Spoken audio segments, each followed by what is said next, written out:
We're standing in front of Independence Hall in Philadelphia. This is where America was born. In 1776, the Continental Congress met here, and Thomas Jefferson drafted the Declaration of Independence. Congress approved it on July 4th, and that was the beginning of the American nation. Of course, that didn't take us all the way to where we are today. After the Declaration came the Revolutionary War, and after that, the Articles of Confederation, our first failed attempt at a national government. And in 1787, delegates from 12 states met again at Independence Hall to propose revisions to the Articles. What emerged, after months of secret deliberation, was the Constitution.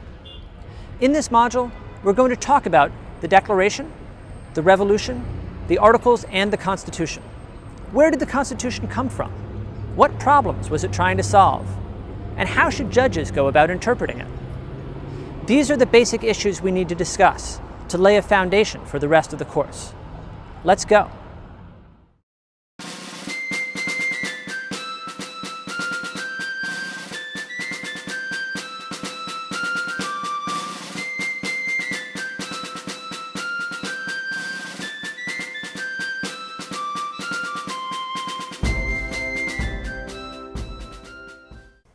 Come back with me to 1776.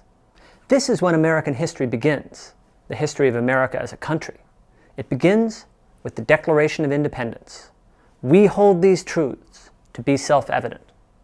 The Declaration is a statement of our foundational principles, and those principles are going to play a big role in our history going forward. What are they? Two things, basically. One is a statement of values. All men are created equal, the Declaration says, and they're endowed by their Creator with certain unalienable rights, including life, liberty, and the pursuit of happiness. Nice values, certainly.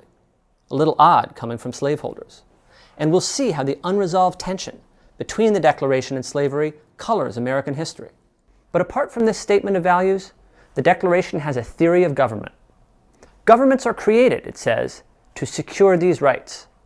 And when governments do a bad job of that, when they don't protect the rights, when they oppress people, then the people have a right to change their government. This is a surprising thing for the signers to say. Yes, it seems to justify their rebellion, but it would also, you'd think, justify a slave rebellion. Surely the American slaves can say that the government is not protecting their rights. And maybe, we'll see, this theory could be used by slaveholders too. It's a particularly surprising thing to say to a king, to King George. Government authority, the Declaration says, comes from the consent of the governed. Your power comes from us, and we're taking it back. That is not King George's view of the matter. From his perspective, under English law, this is treason. American history begins with an act of treason, which sets in motion a war, a life or death struggle. We pledge our lives, the signers say, our fortunes, and our sacred honor. And all of those really are at risk. If they lose, they will be considered traitors. They will be executed. Their property will be seized. Their names blackened. So a ragtag rebel alliance takes on the vast and powerful empire. That works out okay in the movies, some of them, but not as much in real life. And yet, somehow, with some help from the French and the Spanish, the rebels win. And Americans learn their first important lesson about government. The lesson of the Revolution is that a faraway government, like King George, might trample individual rights. If that happens, the states can stand up to protect their citizens. State militias fight off the tyrannical government. Here's a clip with some more details. 150 years before the Constitution, we were separate colonies of Britain. We were ruled as the king saw fit. He could throw us in jail, make us pay unfair taxes, take our land. His word was the last word. That caused some conflict. In 1776, Thomas Jefferson and 55 other men risked their lives by signing the Declaration of Independence, telling Britain and the world that we weren't going to obey the king anymore. We fought a war to win our independence and started our own government in 1781, the Articles of Confederation. And the Articles of Confederation turned out to be a recipe for more conflict.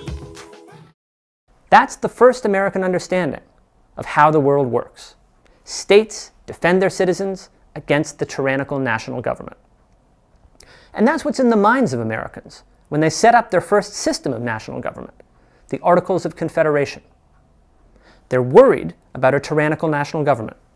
Their solution is to create a government that's too weak to be a tyrant. And they succeed in that. They succeed brilliantly. The government they create is incredibly weak. It's a system something like the United Nations. There's a legislature called Congress. Each state gets one vote, like countries do in the United Nations. Congress can make laws, sort of, but it can't enforce them. There's no executive branch, there's no judicial branch, no president and no courts. And the laws that Congress passes really aren't worth much. Congress can't require individuals to do anything. It can't act on individuals at all. It can act on the states. It can ask them to do things, like pay their Revolutionary War debts, but it can't force them to. And frequently they just don't comply. And it can't tax. So this is a success in terms of making a weak government. In terms of making a nation, of uniting the states, it's a total failure. The states are still basically independent countries. They have their own currencies. They don't get along that well. Connecticut and New Jersey plan an attack on New York. Virginia and Maryland fight a war over oysters. The Articles of Confederation aren't working. That's the second lesson of American government. It's not going to be the last one. We'll see a third later. But the second lesson is the national government must be strong enough to govern. It has to be able to make the states cooperate. States look after their own citizens. Sure, that's the first lesson. But they may mistreat the citizens of other states, and they may not contribute to the collective good of the nation in the way they should. So the national government has to be strong enough to keep them in line, to make them do what they're supposed to do. Here are some examples of how weak the Articles really were.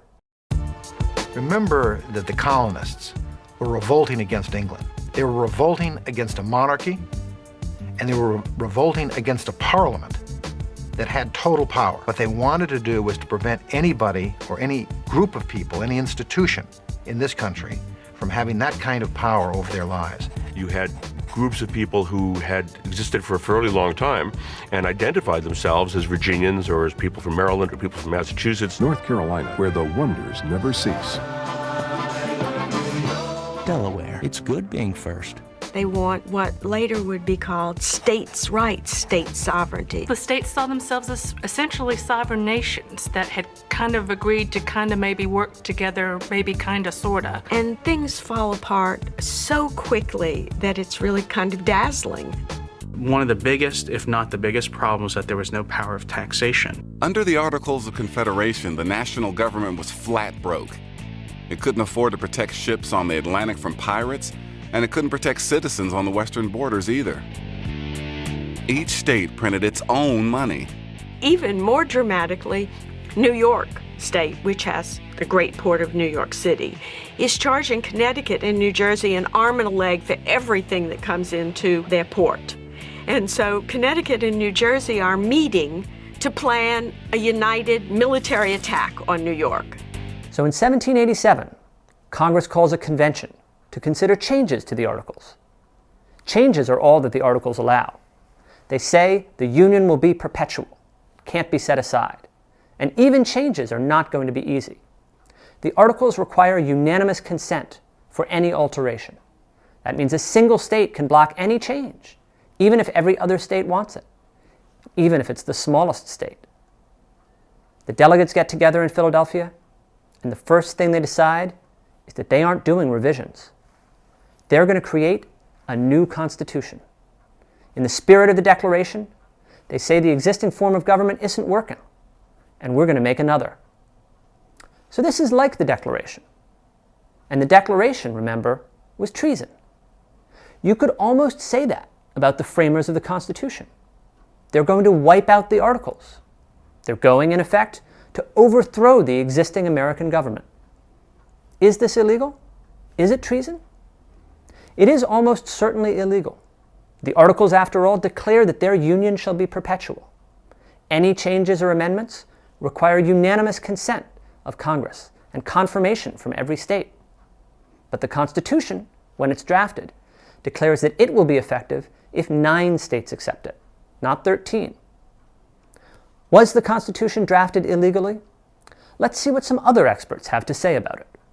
You know, the interesting thing about the Constitution's drafting is that it wasn't authorized. Illegal is too strong a word, but what they were doing was not permitted under the Articles of Confederation itself. These people had no authority under the previous system of government to do what they were doing. Not supposed to be a constitutional convention. This is a tweaking convention. Wasn't supposed to come up with a new constitution, it was just supposed to amend it. The third day of the convention, Edmund Randolph gets up and he says, Virginia thinks we should throw out the Articles of Confederation and write a new constitution.